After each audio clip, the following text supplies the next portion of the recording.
Good morning, my name is Castellanos, and today with my partner Alejandro Rodríguez, we're gonna explain the relation between the gas molecules and the environment and how they affect the environment, the gas. So first of all, we need to know that the gas is a lot of molecules that have a constant movement in a straight line motion. So a lot of scientists try to get like a equation that can describe the relation between the environment and the gas molecules. So the equation that now are using is like describing the perfect equation that can describe this relation. But we need to remember that this ideal equation can exist because the gases are like mass that have a constant moving, and it's describing as a substructure listen and the kinetic molecular theory of gas.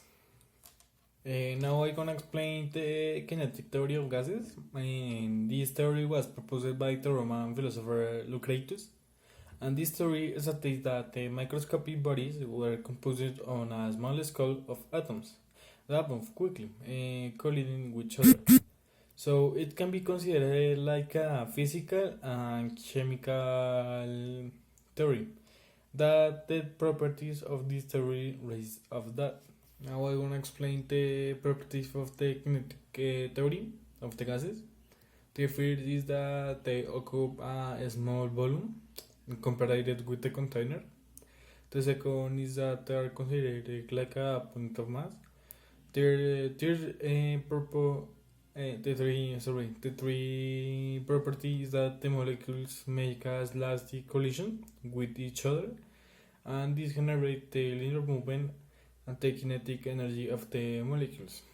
The fourth property is the gas have a thermal equilibrium with the walls of the container. And the fifth property is that have the Newton laws. I can say that. So, in conclusion, we can say that the gas consists of a set of particles that move with the linear movement and have the Newton laws. And the molecules of gas not occupy the volume. No real gas shows perfect gas behavior, in spite of the fact that numerous genuine gases surmise it over extent of conditions. Deviations from perfect gas behavior can be seen in plots of PV and RT versus P at a given temperature. For an perfect gas, PV and RT versus P equals 1 beneath all conditions. At tall weights, most genuine gases show bigger PV and RT values than anticipated by the perfect gas law, while at mu weights, most genuine gases shows PV and RT values nearer to those anticipated by the perfect gas law.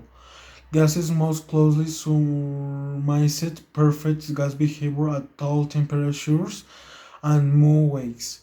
Deviations for perfect gas law behavior can be portrayed by the van der Waals condition, which incorporates experimental constants to redress for the genuine volume of the vaporous particles and evaluate the diminishment in weight due to intermolecular alluring strains.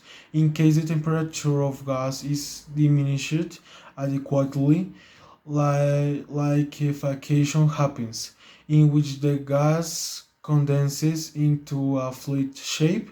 Liquefied gases have numerous commercial applications, including the transport of large amounts of gases in small volumes and the uses of ultra-cold cryogenic liquids.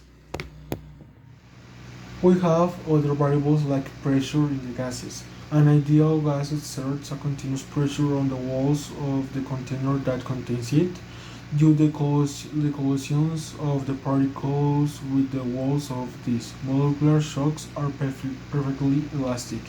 There is no loss of kinetic energy. Molecular attraction and repulsion interactions are not taken into account in the pressure. In the temperature of 0 centigrades and two, 273 K and the pressure of 1 atm are often called standard conditions, and we can see that under standard conditions 1 mole of any gas occupies a volume of 22.4 liters.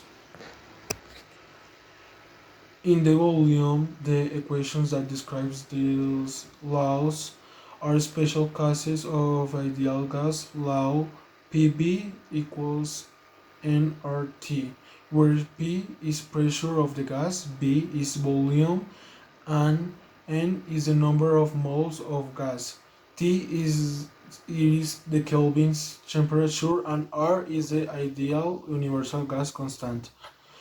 And this other thing that we need to have in account is the amount of gas, for example, in the greenhouse gas.